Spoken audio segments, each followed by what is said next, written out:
نفسیات سے سعید غنی اس وقت میڈیا سے بات کر رہے ہیں۔ پیپلز پارٹی کی قیادت کے نام الزامات کی بنیاد پر ECL میں آ سکتے ہیں، تو وزیر اعظم عمران خان صاحب کی بہن صاحبہ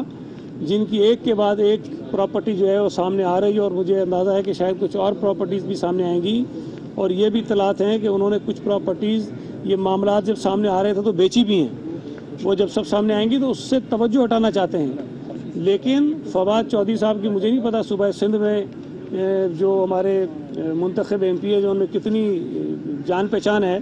میں تو کہتا ہوں کہ 10 آدمی ان کی مرضی کے چن کے کھڑے کر دیں نا، ان سے پوچھیں گے نام بتاؤ تو نہیں بتا سکیں گے۔ PTI کے اگر 10 آدمی بھی کھڑے کر دو نا MPs ان کے سامنے، فواد چودھری کو کہو کہ نام بتاؤ، تو اگر 5 کے نام بتا دے تو میں مان جاؤں گا۔ اچھا، یہ اس کو تو جانتا ہے کوئی نہیں۔ جی سعید غنی صاحب یہ بتائیں کہ آج سپریم کورٹ میں جو نیب نے اس فیصلے کے خلاف اپیل میں گئے تھے جس میں نواز شریف کی سزا معطل ہوئی تھی، آج سپریم کورٹ نے نیب کی وہ جو درخواست ہے وہ مسترد کر دی، بلکہ ایک حد تک نیب کی سرزنش بھی کی ہے۔ تو آپ سمجھتے ہیں کہ انہی عدالتوں سے آپ کو بھی اسی طرح کا انصاف ملے گا؟ اور دوسرا یہ کہ اس سے ثابت ہوا کہ نیب جو مقدمات بنا رہی ہے وہ درست نہیں ہے۔ جی دیکھیں، نیب کی جو صلاحیتیں ہیں یا جو ان کی کارکردگی ہے اس پر ابھی سے نہیں، جب سے یہ قائم ہوئی ہے تب سے بڑے سوالات اٹھتے رہے ہیں، اور بدقسمتی سے نیب کو اس ملک میں سیاسی ٹول کے طور پر استعمال کیا گیا ہے، چاہے نواز شریف کا دور ہو جب وہ بنائی گئی تھی، اس کے بعد جنرل مشرف کا دور ہو، اس کے بعد پھر یہ اور ادوار آتے رہے۔ صرف پیپلز پارٹی کا واحد دور ہے جب نیب اس وقت بھی پیپلز پارٹی کے خلاف کام کرتی رہی ہے، لیکن اس کا جو اصل کام تھا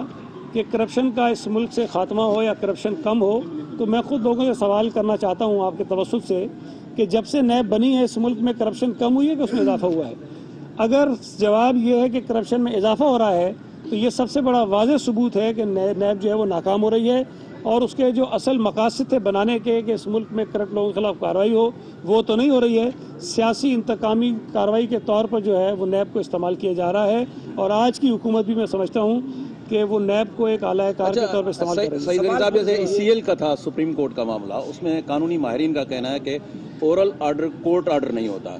اس کے علاوہ جو خان گڑھ میں اجلاس وزیر اعظم آ رہے ہیں 27 جنوری کو اور 26 جنوری کو شاید آ رہے ہیں، تو PP چیئرمین نے بلاول بھٹو نے جو اسلام آباد میں دھرنے کی بات کی تھی،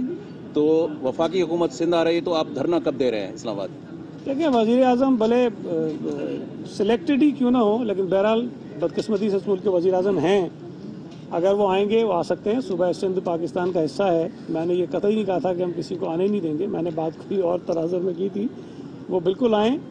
لیکن جو دوسری بات آپ نے کہی کہ سپریم کورٹ کا جو فیصلہ ہے، جو ماہرین بات کر رہے ہیں، وہ چلیں بات کسی حد تک ٹھیک ہوگی کہ ریٹن ججمنٹ آنی چاہیے، لیکن ہمارا اعتراض تو یہ ہے کہ JIT نے اپنے اختیارات سے تجاوز کیا، اور یہ میں نہیں کہہ رہا ہوں، چیف جسٹس آف پاکستان نے بھی کہا۔ جب JIT کو ذمہ داری یہ دی گئی کہ یہ الزامات ہیں، اس کی تحقیقات کرو اور رپورٹ سبمٹ کرو، ان کا یہ بالکل اختیار نہیں تھا کہ وہ یہ طے کرتے کہ حکومت کو لکھتے، اور حکومت جو ہے ان کے بالکل اشاروں پر فوری طور پر 172 لوگوں کے نام ECL میں ڈال دے، جس میں کچھ مرحومین بھی شامل ہیں، ان کے نام انہوں نے ڈال دیے۔ سوال یہ ہے کہ کیا جو حکومت نے نام ECL میں ڈالے تھے کسی کمیٹی نے یہ کہا تھا کہ ڈالیں؟ کیا سپریم کورٹ نے یہ کہا تھا کہ ڈالیں؟ کیا جب JIT نے ان کو 172 نام بتایا تو حکومت نے اپنے طور پر اس میں تحقیق کرنے کی کوشش کی کہ یہ سارے زندہ بھی ہیں کہ نہیں ہیں؟ ایک شخص اس میں محروم ہے، اس کا نام بھی ڈال دیا گیا۔ تو ہم تو یہ سمجھتے ہیں کہ حکومت نے جس تیزی سے ECL میں نام ڈالے،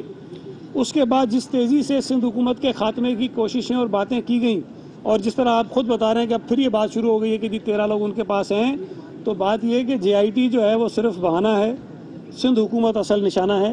اس پر کام کرنے کی وہ کوشش کر رہے ہیں، لیکن یہ کوششیں ماضی میں بھی ہوئی۔ یہ چہرے جو دوبارہ اکٹھے کر کے پیپلز پارٹی کے خلاف ایک مجمع لگانے کی کوشش کی جا رہی ہے، یہ جانے مانے چہرے ہیں، یہ سارے چلے ہوئے کارتوس ہیں، ان کے پلے کچھ بھی نہیں ہے۔ ان کو سندھ کے لوگوں نے ایک مرتبہ نہیں بار بار مسترد کیا ہے۔ اگر یہ پھر چور دروازے سے حکومت سندھ کے اوپر حملہ آور ہونا چاہتے ہیں، یہ کوشش کر کے دیکھ لیں، انشاءاللہ تعالی ہم انہیں ناکام کریں گے۔ علیمہ خان کہتی ہے کہ اس نے سلائی مشین بیچ کر اپنی جو جائیدادیں بیرون ملک بنایا۔ آپ بھی پیپلز پارٹی کئی سالوں سے خواتین کو سلائی مشینیں دے رہی ہیں، کہ ایسے خاتون ہے جس نے بیرون ملک کما کر یہ ساری جائیدادیں بنائی ہوں؟ دیکھیں، ہمارا سوال یہ ہے کہ علیمہ خان صاحبہ نے پراپرٹیز بنائی، ممکن ہے